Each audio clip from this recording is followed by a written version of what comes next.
Wajib kue wajib, kalau berat letak balik.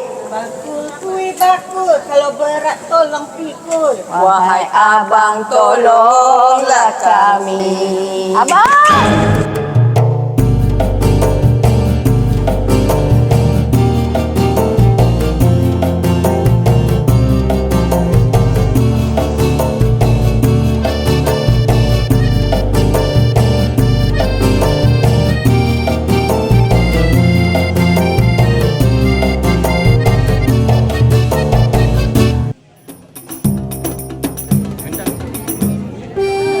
Salah satu makanan rare orang-orang Jawa juga selain daripada lemper. Makanan ni biasanya dibuat untuk rewang. Diorang akan buat kuih ni untuk hari gotong royong. Jadi makanan ni makanan yang bagi dia kenyang, mudah. Cara-cara nak buat dia, pulut direndam dengan santan dalam masa 1 jam ataupun setengah jam ikut pada pulut. Baru kita tanak. Nak senang ditanak, sama ada ditanak ataupun dikukus. Tapi kalau nak cepat, pulut tadi tu ditanak dengan santan, dengan garam sikit, dengan gula. Bila dia dah masak, keluarkan daripada satu tempat. Lepas tu kita keluarkan yang pulut tadi, kita gaulkan dengan kelapa.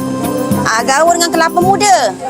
Dia tak pakai kelapa tua, dia kelapa muda. Santan pun kena pakai santan yang fresh. Dia tak guna santan kotak.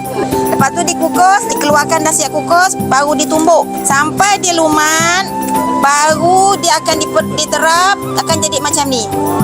Dan boleh dia makan dengan sama ada serunding ataupun dengan rendang. Jadi ini hasilnya.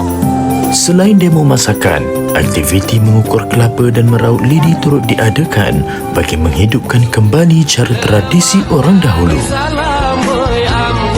Santan kelapa alah amboi amboi, pandanglah manis alah amboi amboi, anak siapa.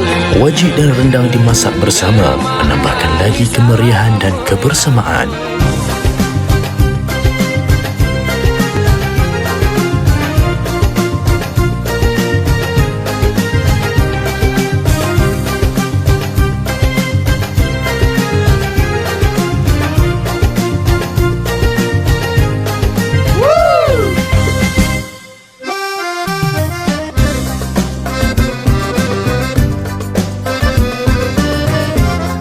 Ikan kelah, ikan baung.